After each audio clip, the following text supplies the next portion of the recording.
Hello, Alessandro. Hello, Carol. So it's been pretty busy. It's a busy time for you guys, right? Yeah, Holidays it's the high season, it's the holiday season. Yeah. It's the best season of the year. It is the best season. And you guys are getting ready to renovate, right? The flagship, you're kind of working on it? Absolutely. It's going to be the last holiday in the flagship before the big renovation. And you've also got, I think, a big renovation or kind of a reboot you're doing over in Shanghai, right? You guys have been back and forth to China a lot of times. Yeah, absolutely. Well, China's been the big focus of our activities in the last few years. And this year is very important because it's really the moment when all the plans are materializing together. Yeah. And so we have end of this year, mid-December, the grand opening of our new flagship in Shanghai is going to be amazing. Yeah. It's going to compete a little bit with New York because there will be a Blue Box Cafe there as well. So that's pretty cool. Yeah, so, all right, cool. so I said you've been busy, and I know there's another thing, and I'll get to it in just a moment. I thought we would kick off our discussion, if we may, with a poll. So get out your phones. I know Chris has prepped you.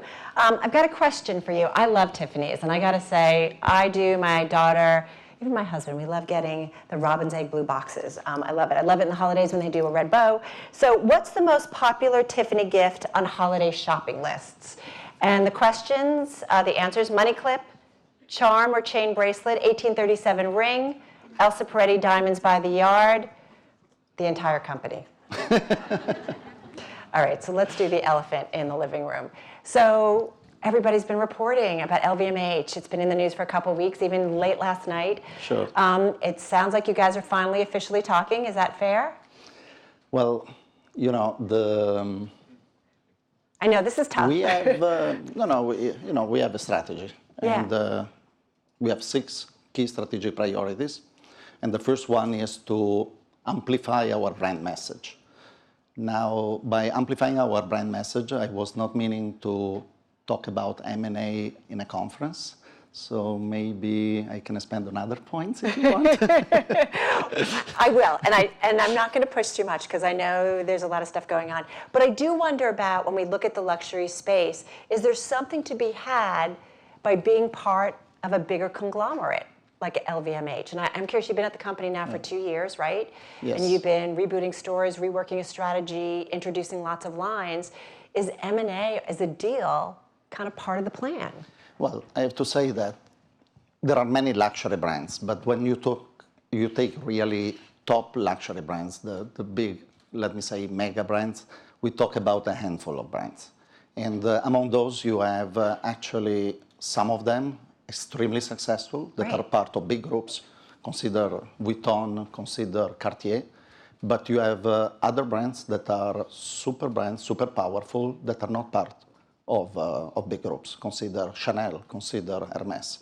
So honestly, seriously, I don't think that for this kind of level of brands, there is a magic formula.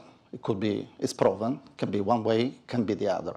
What is crucial is that when you lead a brand like ours that has 182 years of history, you, at the end of the day, have to concentrate on the legacy that you receive and the beautiful product and promises that you made to your customers. This is really the key of success.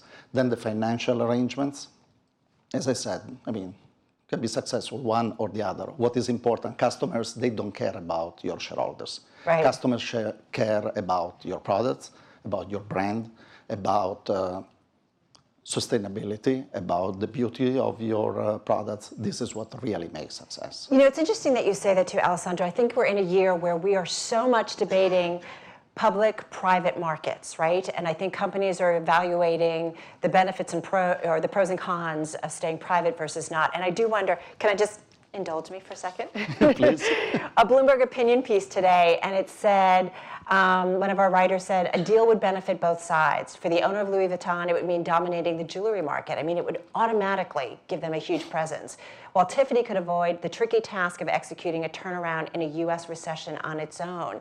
So I do wonder about being able to step away. We're part of the problem. We focus quarter to quarter to quarter. So when you're doing renovations on stores, when you're thinking about the future, you get a report card every 3 months, and I think sometimes it makes it difficult for a publicly held company. Would there be some benefits from stepping away from that public spotlight? Well, for sure, for any public company to be Not necessarily Tiffany. to be reporting every quarter, there is, of course, it's a check that you have to go through every quarter, and we take it very, very seriously because it's our shareholders and it's our obligation to not only report but also deliver results to the benefit of our shareholders. Having said so, I think as a leader of a brand with such an history, which means value, to maximize that value, I have, and my team, we have to look at the quarter, but we have to look even more at the next 3 years, at the next 5 years. So this is, if you want, the real challenge in managing a brand with a legacy like Tiffany, Right. because you have, of course, to maximize the profit for your shareholders, but this doesn't mean that it is just the sum of 10 good quarters. You have to think about the next 10 years. And this is where you really maximize the value. And I have to say that we have we are a public company, but among our biggest shareholders, we have shareholders that have been having stakes in the company for many, many years. I've talked to many so of them, it's not true that a public company is only owned by speculation or index funds or algorithms. There is a lot of that. But there is also a lot of shareholders that have a very long-term approach, and actually, typically, if you look at the history, are the ones that make the biggest gain.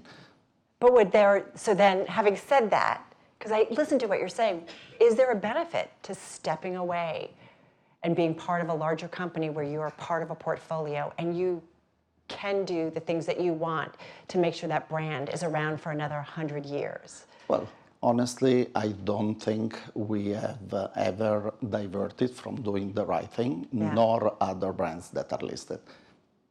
I think I give you another example. Look at Hermes. They're listed. They report quarterly results. I don't think they did the wrong thing. I think also Tiffany, we've been listed now for 35 years. Of course, there are moments where you are more successful, other moments less. Right. But I don't think we made wrong decisions because we are listed. It's just, a different setup, a different situation. You can have a shareholder that is a family shareholder that can also drive you in the wrong direction. So it's not that there is a magic formula, because if there were a magic formula, every luxury brand would have that formula. Right. But you look at the retail environment, right? We've had the Macy's CEO here. We've had David Simon of Simon Properties, and they're a big mall developer. Like, we constantly talk about the retail environment as a whole. It's tough. It's challenging. It's being challenged by e-commerce. You guys have been in e-commerce for a long time. And I do wonder about, what's the necessary strategy for you as a company to kind of keep it all going? Well, I would make a difference between a retailer and a luxury brand, in the sense that a luxury brand is a company that had a very visionary founder who was able to create something innovative that then has been supported through centuries by craftsmanship, by design. This is a little bit different from retail in the sense that, and I'm talking for even Tiffany, high-end retail general. I'm talking Tiffany like I would talk, my colleagues, my peers would talk about their own brands. I'm not saying that Tiffany is the only one. But all these luxury brands, they were basically artisans and innovators and inventors that before being retailers. Then Charles Louis Tiffany had a store, and the company had a store until after Second World War. Right. And it was an amazing brand. It's different from being a retailer where you distribute products that are developed, conceived by another brand.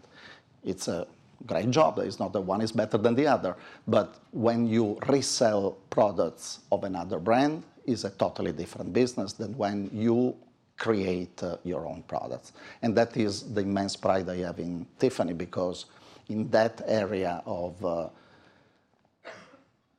brands, I don't like the word luxury because I think it's... You don't? No, honestly, I try to avoid it. Yeah. What's a better word? Difficult to say. The best I found is legendary. I think that I like to define Tiffany as a legendary brand because it's a brand that really has become a legend. And that is, of course, then you are also integrated in down in the supply chain all the way to customers. So you have also stores. So you are also a retailer. But for the same token, we are also vertically integrated upstream. And we cut and polish diamonds. We have thousands of artisans that work to and you've been make pushing our jewelry, a lot etc. more into that And in terms you of... don't classify us as a metal worker company. So for the same token, I wouldn't classify Tiffany as a retailer. Tiffany is a brand and is a legendary brand of amazing products. All right, 2 more questions that I want to move off of what was on everybody's mind. Yeah, also the advice is taken all the time. I know. No, I'm watching. So just a couple more questions. Are you open to a deal?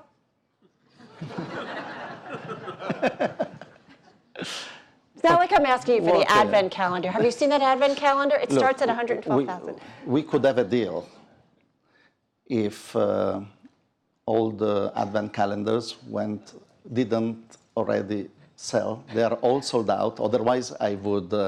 Wait, are you talking about the Advent calendar, or are you talking about a deal? I would offer you as a deal a beautiful Advent calendar. To avoid this question, unfortunately, they are all sold out. But if I open December 24th, would it say a deal? You know, they didn't share with me what there is in December 24th, but I will tell you on December 25th. One last question. That will be my Christmas gift. Are you promised?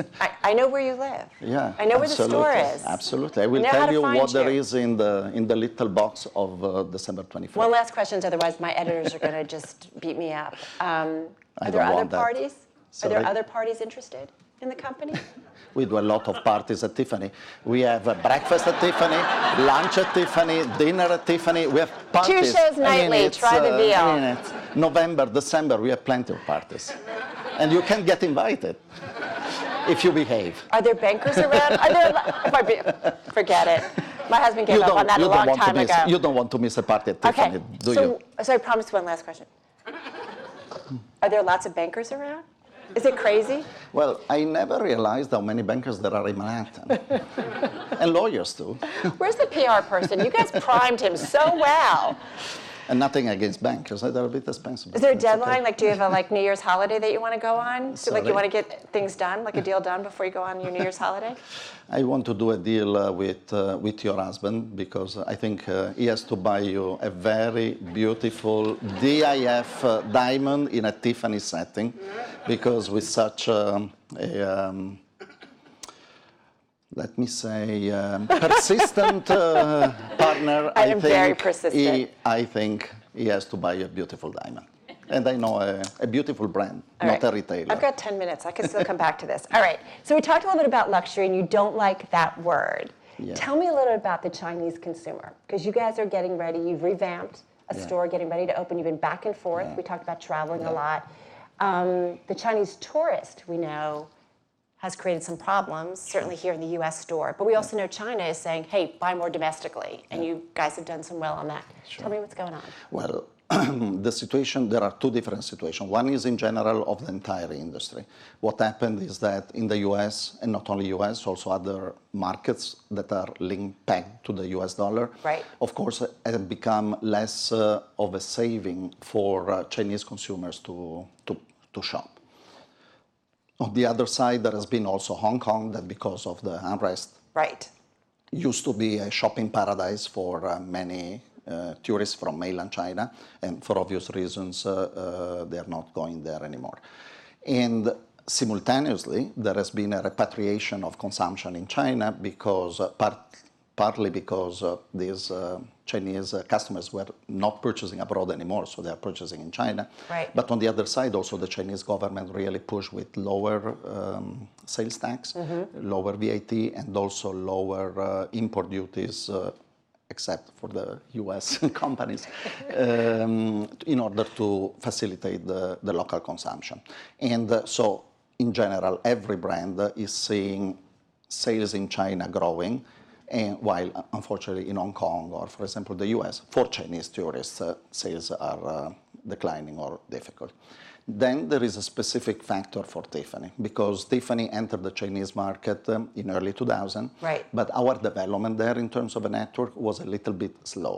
So basically, we are market leaders in the US, in Japan, in UK, many countries, and also globally. But in China, our development has been slow. So we basically entered really the market, I would say, 10 years after our competitors. And this was something I wanted to address because strategically it's crucial to be leader everywhere, right, but right. especially in a market like China. And you're introducing e-commerce there, correct? And so I decided, first of all, to increase our investments in China last year, and this started generating a very positive result in terms of sales that is above and beyond the trend of the market. On top of this, we opened our 14th Tiffany.com, it's actually a .cn, in China just a few months ago, and it's up for a very, very good start. You must know that 80%, even 85% of consumers of luxury in China are actually millennials, so they are extremely technology savvy, and right, so it works well. So it's crucial for a success, even in a brick and mortar store, to have a presence online, which is important because that is where consumers get the information before purchasing. It makes me want to ask about two different things, because millennials, a younger generation, I said to you back there that I have a 16-year-old, but she got her first Tiffany present right after she was born in terms of rattles and different things, sure. And she's gotten things along the way. So there is some mystique that she already loves about Tiffany. And I do wonder, though, about a younger generation. But she's also one very quick to turn the label and find out where things are manufactured and where they come from. And I know this is something you have taken stands on climate change and the Paris Accord in terms of sourcing the diamonds. Tell me about that younger generation, because you need them to keep shopping at your stores. Tell me what you need to do to get them. What do they want out of a Tiffany? Yeah. Well, first of all, I have to say that Tiffany is a very special luxury brand, because typically luxury brands are more relevant for people that are early on in their age because of price point, etc. Right? Okay. You are an exception. This is why I will talk with your husband about the diamond, but you are an exception. But talking about Tiffany, right. Because of the engagement rings, traditionally, since 1886, when Charles Louis Tiffany introduced the six-prong Tiffany setting, by definition, we had the millennials of the 19th century or the 20th century and the millennials of today coming to our stores. That is very specific of our brand. Now, the difference is that the younger generations that we call now millennials, they have a different approach to what luxury when they purchase it. In the sense that while I'm a baby boomer, and when I was young, for me, it was to buy a strong brand, a famous brand, and a beautiful product. That was it. Right. There were no other questions. Millennials, they have much more questions that come even before that. They want to know why Tiffany is famous, what do they stand for, why should I go to them? And the product is beautiful, but it's beautiful aesthetical, but is it beautiful inside? Right. And traditionally, diamonds were very opaque about their supply chain. And that is where my predecessor, I think, has been visionary at the end of the 90s to decide to vertically integrate the company upstream. And we are the only global luxury jeweler that we buy 80 to 90% of our solitaire diamonds, meaning 0.18 carats and above, directly from known mines as rough, and we internally cut and polish. You're doing the cutting and the polishing. That is the real craftsmanship of diamonds, as opposite to the industry or the other jewelers that they buy the diamonds from the wholesale market. Now, what is the advantage of this? This is a double advantage that is very relevant for a millennial consumer. First of all, I go to Tiffany because they have the expertise. It's not that they buy diamonds from somebody on the wholesale market and they resell it. No, they know.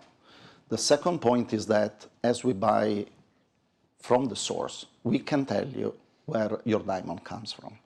And we don't only tell you, we certify it on the certificate. So if you buy a diamond at Tiffany, you are certified not only as for any diamond, quality diamond that is no conflict, that the color, the cut, and the clarity, but right. also where it comes from. There's complete or more transparency. And this is a rule of transparency that is, a must for, I think it should be for everybody, but especially for younger generations. You go to buy food, you know. That's right. The fish you buy, if it comes from the Atlantic or the Pacific, where it comes from, and you are not told where the diamond that is to celebrate one of the most beautiful moments in your life, where it comes from, that is not fair. And that is the obligation that Tiffany felt, and it took 20 years of investments, of building skills. Just to give you an idea, we have 5 different sites right. where we cut and polish diamonds. I was recently in one in Botswana, and it's impressive because a part of the working conditions that is top-notch, but it takes 2 years for a polisher to be trained before he or she, mainly are women, it's a long time, are capable and trained in order to polish a Tiffany diamond. So imagine also this expertise and also the training and the contribution to the local communities, because we talk also about countries that, Botswana is a good example, is a country within Africa with one of the highest GDP per person, and but is thanks to the natural resources and diamonds, and this is what they mainly have. But you're doing it not just because it's the right thing to do, but your customers increasingly demanding stuff like this. Well, I have to say, I'm curious about like what research you do on demos and your customer. To be honest, this is not a chicken and an egg kind of situation. Yeah. Here there is, at least for Tiffany, there has been a clear beginning that was the decision by my predecessor, Mike Kowalski, because it was the right thing to do. Right. Because that happened after the Blood Diamond movie at the end of the 90s. Which really kind of opened everyone's eyes. The entire industry went on the no conflict diamonds. And they said, no conflict is not enough. Because the fact that I sell you a diamond that didn't finance a terrorist organization is good, but it's not good enough. I want to make sure that the diamond I sell you didn't come from a country where there is infringement of human rights. I want to be sure that there is no child labor. Right. I want to be sure that safety in the mines, which is a big issue, are at the higher standards. I want to be sure that the environment is respected. And this is why he decided to take the decision. And it took 20 years of investment and work in order to reach the high level of internally cut and polished diamonds that we have now. But until January this year, we were not talking about this to our consumers because there was not that interest because, rightfully so, people don't know what they don't know. And it has been a recent trend in sustainability, even the conversations we are having literally, I would say, this year in the different fashion houses, etc., is something very recent. Just 5 years ago, people were not talking about you're that. right.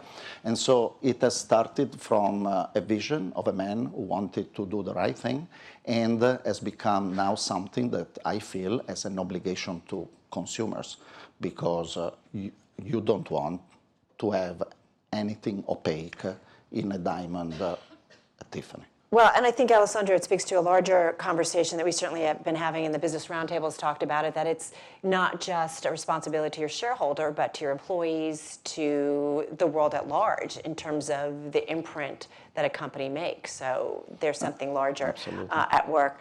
I think we are running out of time. So is there anything else you want to tell me? I will call you on the 25th. You promise? All right. I could talk and I could push and I could persist. Is it about price? You know, 'Cause Tiffany's pretty Charles valuable. Louis Tiffany. You What? know, Say it again? Charles Louis Tiffany.